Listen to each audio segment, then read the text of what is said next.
Welcome to the Business Infrastructure Podcast AI Conference.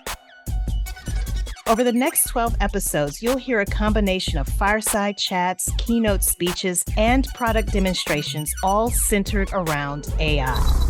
Hi there, I'm Alicia Butler-Pierre, host of the Business Infrastructure Podcast, the show where we share operational tips, strategies, and tactics to help improve the way your company operates.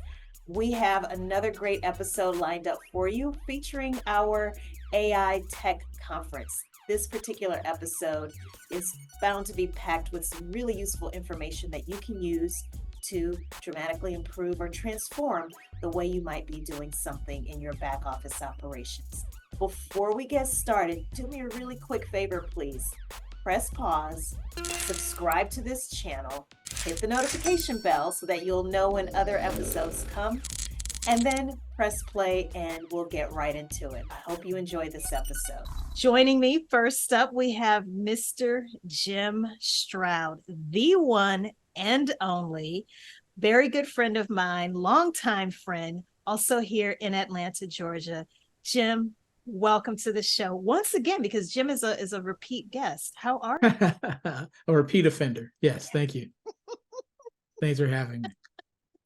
I'm so glad we got to do this again, because I know it's something we've been talking about for a couple of months now, but we're finally able to make it happen. So let's just jump right on in, Jim. Can you share with the people who are out there watching us right now and even listening to us, what's your background in? I know you have a very strong background in staffing and recruiting. And how did your background lead to your interest in AI? Well, 20 years of experience in recruitment and sourcing, consulted for such companies as Microsoft, Google, Siemens, and a host of startup companies. During my tenure with Randstad SourceRight, I alleviated the sourcing and recruiting headaches of Randstad clients worldwide as its global head of sourcing and recruiting strategy. Quite recently, I served as VP of Marketing for Proactive Talent, the most recognized and respected name in talent attraction, hiring, and retention. Presently, I produced The Recruiting Life, which is a newsletter and comic strip about the world of work, while generating demand for HR tech companies with awesome content. I became enamored with AI with the appearance of Chat GPT. I had heard about it. I've heard about it through buzz, actually. A lot of people were talking about, have you seen this? Have you seen this? This is amazing. And I had already been aware of artificial intelligence from previous projects. And I figured Chat GPT was just more of the same, but I was so surprised when I saw how it operated, and became sort of enamored with it. So I started doing product demos of it. I posted some on YouTube. You can find them easily on YouTube. And I just became somewhat of a Chat GPT enthusiast. So producing videos around it, doing some training around it for some clients, also written articles about it, and just loved it and still do. And how have you, well, before we get more into how have you used it, there's a particular tool that I know you want to share with us today. So as much as you started off loving Chat GPT, it sounds like you've found something even better, dare I say, than Chat? Well, yeah. Okay, tell us all about it. Well, the thing about it, which makes it so interesting, is that the tool we're talking about is Perplexity, right? And so Perplexity was created by people who were formerly working for OpenAI, the company behind ChatGPT. They had some ideas of the direction ChatGPT should go in, so they decided to break off and start their own version, which is Perplexity. It's its own large language model, but it has additional bells and whistles that I appreciate. Although ChatGPT is part of its functionality, it does have added bells and whistles that ChatGPT does not have. For the most part, the wow factor of it, I feel, is that when you are searching ChatGPT, you type in your answers, you type in your questions, your queries, your prompts, and then ChatGPT gives you an answer. Similarly, with Perplexity, you type in your prompt and it gives you an answer, but it tells you where the information is coming from, which I greatly appreciate, because whether those watching or listening know or not, there are times when ChatGPT will just make something up and literally make it up. and it will sound so believable. And unless you do your due diligence to sort of double check it, you don't really know that you're reading an hallucination, so to speak. That's the technical term for it. But with Perplexity, it gives you an answer and it tells you where the answer came from. So I love that. It gives you typically information from 5 sources. And if you are curious about more, it gives you the option to run the same query with additional sources. So you can save even more time. So I use it a lot when I'm researching articles that I am producing. I use it when I'm doing a little due diligence on a podcast guest. So if I'm producing a video or some other type of content, I use Perplexity pretty much every day for that one functionality. Now, there's more to it than what I would show, but for the sake of time, I would like to show you sort of one aspect of how I use it, which is articles. We would love to see that. Okay. I was personally laughing, and we'll get to that in just a few minutes. But first, the reason it was so funny to me about the whole hallucination piece is because I've had people share with me things that they've researched on me. On Chat GPT, and here's what's interesting. It's like, wow, that is really good, but some of that is wrong. And then I remember the very first time I ever used Chat GPT, I did do a query on myself. And what was interesting, Jim, it wasn't that the information was inaccurate. It was the information that was omitted that I found to be very interesting. Yeah. For example, it mentioned the fact that I do a podcast, and I've been podcasting now almost 6 years. And I know the free version of Chat GPT only goes up to the year 2021. Correct. That's what actually one of my first questions for you about Perplexity is it a free service? Is there a paid version? What's the difference between free versus paid? It's a free service, but it does have a premium option as well. I haven't explored the premium option, but it does have a free version and a premium version. They also have some things that they integrate into it from ChatGPT, like Copilot. And with Copilot, you're able to put yourself in context. So you can say, okay, I am a scientific research scientist, and I'm working on the cure for cancer. That's my background. So by putting that information into Perplexity, when you're asking it different questions or giving it different prompts in the future, it will take it in the context of you being a research scientist, right? So you can say, what are the cool kids into this year? And it will answer that based on you being a research scientist. So it will tell you what the latest trends are in science as relation to cancer research or oncology. So, and if you were, let's say, a fashion designer, you could ask the same question, but it's going to give you the response would be tailored from your perspective and your special interest. Is correct? What I'm hearing? Correct. Okay. And that's really helpful because that'll help your research even more so. So, does Perplexity, similar to ChatGPT with the free version, is it only pulling from source material online up to the year 2021, or like how current is it? Very current. Oh, awesome. Very current. Awesome. Yeah, similar to Bing, which does something similar. Okay. And as far as how you're using Perplexity for the staffing and recruiting work that you are doing, Jim, how would you say that it has increased your productivity and or your efficiency? How is it helping you to actually streamline some of the things that you're doing in your back office, day-to-day type work? The amount of time I save in research with Perplexity, it's night and day. It's night and day. Like if I produce a lot of content for my clients, right? So if I am writing an article, my articles tend to be very research focused. So I spend a lot of time. So I probably save 4 hours of research time with Perplexity that I just love. It's like I just can't put it down. So I literally use it every day just for that. The time saving alone is worth the $20 I think it is a month, but I haven't, I haven't used that. The free version gives me everything that I need. So I haven't had the need to really go premium, although I'm still sort of thinking about it.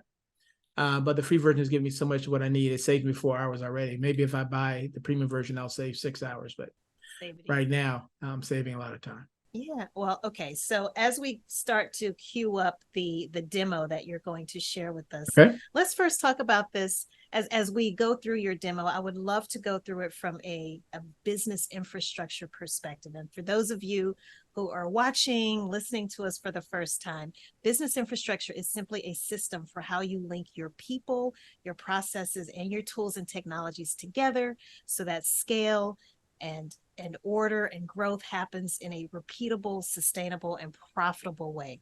So, Jim, we're talking specifically from a technology or tools perspective. We're talking specifically about Perplexity.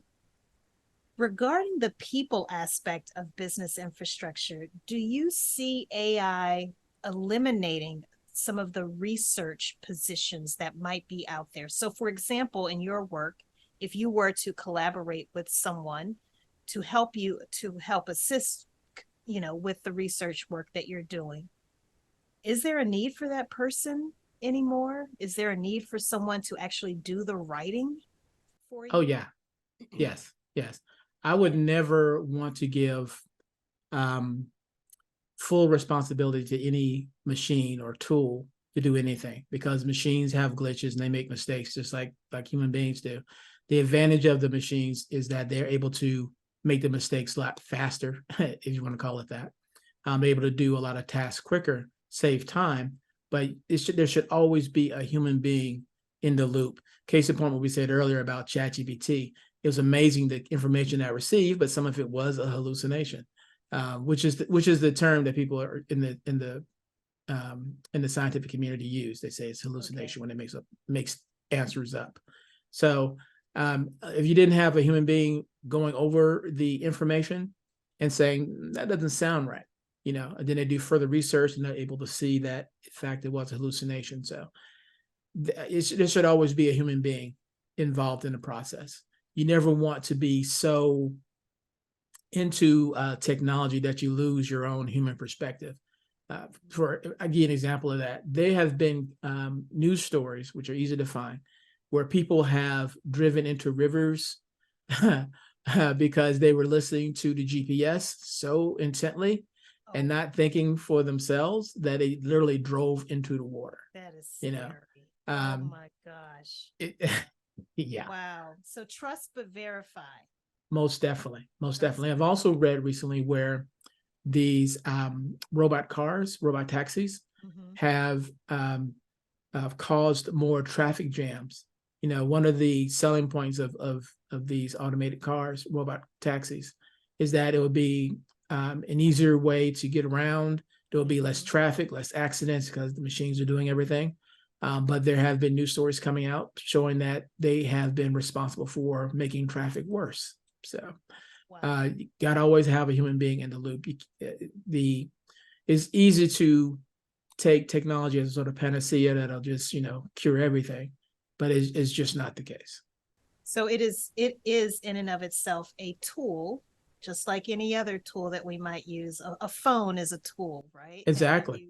To facilitate communication. So it is literally a tool to facilitate research. I know you're about to give us a demo. So can you first tell us what website you're at? Perplexity AI, right? Perplexity.ai, correct. Okay.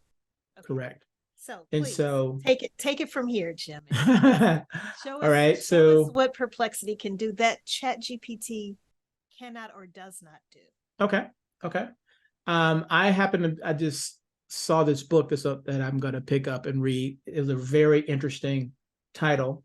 It was called BS Job Theory, right?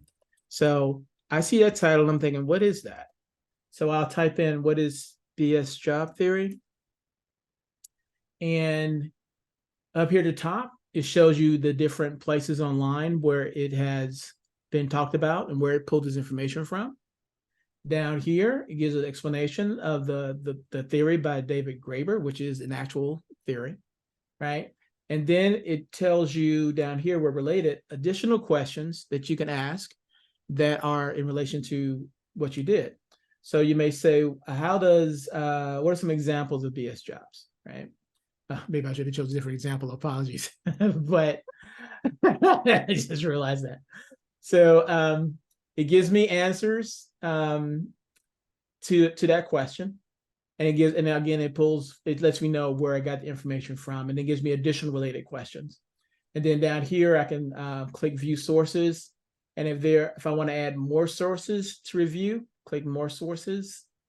And there's even more information that I can pull from.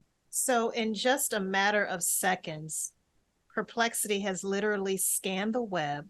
It has found source material to answer your question. And not only has it summarized that information, but it's taking it a step further and letting you know the actual source. Could you click on each of those sources if you wanted to, Jim? I can. So I can click here. Like this one is from Sage Pub. Ah, very nice. Now, how I tend to use this, like when I'm writing an article, I'll start off with one question, get my information, and then I'll look at the related questions. And sometimes it'll take me to a different direction that I hadn't normally thought of. And I'll say, oh, I haven't thought about that before. Let me click that. And that'll give me more information, which will in turn give me more related articles to consider. And I'll say, oh, I haven't thought about that. And before you know it, I have a basic outline for an article that I could start writing or research even further. That was actually going to be my process part of the question. So again, process being one of those elements or pillars of business infrastructure. So I'm just wondering, when you are setting out to write an article or a blog post or a newsletter of some sort, I would imagine, Jim, that you already have an idea of what the topic is that you want to write about. So first you're selecting the topic. Do you then come up with a rough outline, or do you just start asking questions about that topic? And then based on the output that you're receiving from Perplexity, you somehow stitch together an outline and then you start doing your writing? Exactly that. So I have the idea. I type the question. Usually when it gives me the initial answer, it's usually 2 or 3 paragraphs. And sometimes that's enough for me to start writing there, right? But then there'll be something mentioned in the 3-paragraph answer that I think, I want to know more about this, that, and the other. And so I start going down the rabbit hole. I usually go down 4 or 5 levels. And then from those different answers, I piece together an article that way. I've written articles that are 2,000, 5,000 words long using this process. Again, just finding all the different sources and getting a basic outline. So another way to look at this is, instead of doing a Google search, you get your results and then you look at each result to see if it's something that you can use. This one, what Perplexity is doing is basically taking 5 different sources right off the top, and it is summarizing information from those 5 different sources and putting it into 3 paragraphs, a basic outline. So essentially what it's done is read these articles, pull relevant information into 3 paragraphs. I then read these 3 paragraphs and think, okay, essentially this is what's going on among these different sources. This could be a basic outline here, but wait, I see something that interests me. So let me research that further. Or I look at the different related questions, which has even more information there. And I think, okay, let me go down that rabbit hole. So that's essentially how I do it. Do you ever I know some people especially I've heard this with students, they just literally copy and paste the answer. And that becomes their essay. Okay. Can you please talk about that a little bit more? Because is that considered plagiarism if you're just literally copying what a machine has? Well, some schools think so, because some schools have gone to the point of banning Chat GPT from the school. Some have re-implemented pencil and paper for that. But on the other side, there are some schools that have said, embrace Chat GPT, but let me see your thought processes. Why did you ask it this? Why did you ask it that? What information here prompted you to go into that direction? Because they want to see if you are thinking critically. So I can see arguments for both sides of the scale. Cutting and pasting from Chat GPT just from a content production standpoint, I would caution against, because there are tools out there that show that, it's generated by AI, and that might sort of hurt your credibility if someone can get a tool and say, that's AI, I'm sorry, just really quickly. What's so funny to me is I can tell now when I'm reading certain things like, I know this particular person. I don't think this person wrote this. It's interesting. I can't quite describe it, but when you've seen enough, when you've been in enough of these tools, you start to recognize when something has been written by a machine versus an actual person, because a lot of times too, people are sloppy when they're copying and pasting, and they don't add their own voice. Exactly. Whatever the response is. It starts looking like a resume template that you would get off the internet or something, or a template for a job description. It all sort of sounds the same there. Now, I have noticed that with Chat GPT, there is a way to train it to write in your voice. I don't know if I want to put that out in the wild. I figured that would be an iteration, so that does not surprise me. Yeah. So it is possible to do that. I don't think the masses have caught on to that, but it is possible to do that. So then the argument comes, well, if Chat GPT can write in your voice, is it really plagiarizing? Then it's, chicken and egg kind of thing. Well, so, I do have one more question for you as it relates to this demo that you're so kind enough to give us regarding Perplexity. Can you actually feed it information and then ask for it to give a summary of some sort? You can. You could say summarize. Well, actually, I'm gonna take that back. You could at one point. Let me do an example here. Let's just take this URL and we'll do a new thread. Type in the URL there.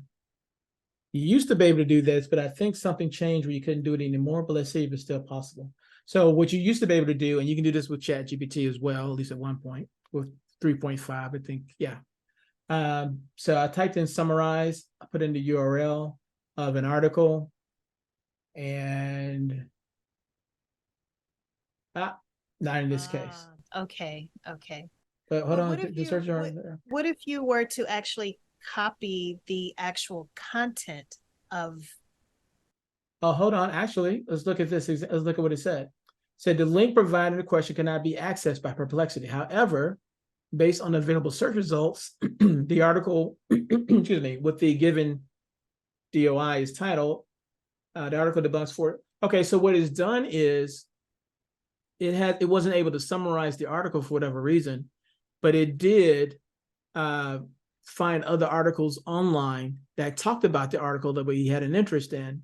And it said, based on the articles that have cited the article that we originally were interested in, this is what it says, which is amazing that it did all of that in like 2 seconds. That's really impressive and scary at the same time. That's the thing. It's like you're in awe when you consider the speed, but then when you also consider the accuracy and the fact that in this case, it has taken it a step further and actually gives you the sources.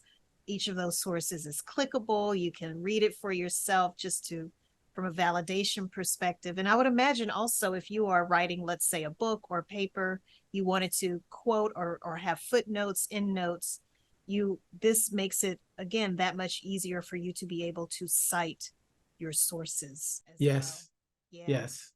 Can you search for images? I'm just curious. Well, I don't know enough to demonstrate it, but what I have noticed is that with some searches, it will start presenting images in the search results. Interesting. Very interesting. So I think that's probably, and it started doing that shortly after GPT-4 introduced it, which I noticed here. is part of the pro version. Got it. Okay. Well, Jim, this has been great. And I know we committed to keeping this short, sweet, and to the point, which is so tempting to want to ask more. But if you wouldn't mind, if you could stop sharing your screen, I want to ask you just a few more questions, parting words of advice. So we mentioned, wow, this is Perplexity, as many other AI tools is very impressive. It's awe-inspiring, at the same time it's scary. So what advice do you have for any entrepreneurs, small business owners who just watched what you shared and the speed and accuracy at which this tool Perplexity can provide a response to whatever your query is? What advice do you give to those who are thinking, wow, this is scary. I don't even want to go there. I don't know, because it might replace people that are working for me. They might have some misconceptions and myths that are out there. What advice do you have for them? At the risk of sounding too blunt, get over it. Because the point that we're in right now is the same point we were in, say, in the early 80s, when the internet was just starting to catch on, when America Online had diskettes all over the place, and people are like, this internet, what is this? I don't get it. It's just too much. I'm just not going to deal with it. Now, internet is a way of life. I mean, it's hard to imagine any business that does not have an internet presence to some degree. AI is in the same inflection point now, where there's so much that can be done with it, and it can be overwhelming, because so much it changes literally every single day. No lie. But to have a basic understanding of what it can do is to your business advantage. I think that because AI can do so many different things, because there are so many different tools built on top of Chat GPT and other tools like it, and you have other competitors coming out like Bard from Google. Amazon is making its own Chat GPT competitor. Apple is building its own Chat GPT competitor. This stuff is not going away. It's really great that it can do so much with so little. It actually has made you, if you can master it, or if you get a good understanding of it, it puts you on a more competitive level, because maybe you can't afford to hire 10 or 12 writers to help run your media company, but you understand how to use Chat GPT, you understand how to use Perplexity, you understand how to use other tools like it. Now you're able to create a bunch of content rather quickly, and now you don't have to pay as many people to do the work that you would have done before. And by the time you do get to a point where you can afford more people, you can boost your productivity even more, because you understand these tools, you train them how to use these tools, and now instead of maybe 4 articles a day, you're doing 40 articles a day, So I think embracing it will make you more competitive on the world stage. And I think if you ignore it and say it's too much, I'm not going to do anything, it's to your detriment. AI may not put you out of business per se, but someone who does know how to use it may be the one who puts you out of business on down the road. So it's really a matter of survival at this point. Well said, especially that last piece. Thank you so much for that. Now, speaking of resources, I know you mentioned that you yourself put together some tutorial videos on Chat GPT that you posted on YouTube. Do you have anything that you can recommend for people who want to learn more about Perplexity? Is there some type of free online course that you recommend, or there's certain books? You did mention one book that we did the query around, which we'll make sure to put in our link to that book. Yeah, I should have used a different example. But also, if you could also, as you are sharing those different resources, Jim, also share where we can find your work, your written work that has been, where you may have leveraged AI as a research tool to produce certain articles. Sure. I will send you a link that you can add to these notes, but just right top of my head, if you go to perplexity.ai, one of the reasons why I like this tool so much is because I did not need a manual per se. It operated pretty much like a Google search. Just type in a question. I didn't even have to know a lot of fancy prompt formats. I just treated it like it was a Google search box and acted accordingly. And that's pretty much how they have it set up. So if you can do Google, you can do Perplexity. As far as my work, you can find it on my website at Jim Stroud, JimStroud.com, JimStroud.com. There you will see a lot of my content. You can go to YouTube and go to youtube.com/Jim Stroud, and you'll see a lot of videos. Among those videos, you'll see a playlist called the Chat GPT playlist, and you'll see different videos there. I think about 8 of them, 8 or 10 of them, I think. Several videos I've done on Chat GPT on that playlist. Now, they tend to be towards training recruiters how to use Chat GPT to make their recruiting lives a bit easier. But the same principles apply to business owners. Just change the keywords out or change the question slightly, and you'll still be able to use it to that advantage. And finally, also on jimstroud.com, I have is a link to my newsletter, The Recruiting Life. Subscribe now, subscribe often. Well, Jim, thank you for such an informative presentation, nicely packaged up in with a little bow on top with the resources that you shared. Can always count on you for sharing resources. And we will definitely make sure that we have links to everything that you've shared in the description box here on YouTube. But also for those of you who head on over to the podcast, the pure audio version of this will also have links to that in our show notes on our company website. Thank you so much, my friend. I knew I could count on you to come with it and come strong. So thank you so much, Jim. I appreciate it. My pleasure. I hope you enjoyed watching this video, and we have even more great videos coming up for you. They'll include actual demonstrations of different AI tools that you can start using to improve the way your business operates. So make sure you subscribe to this channel and hit that notification bell so that you don't miss any of this information that's coming up. Thank you so much, and I'll see you in the next video.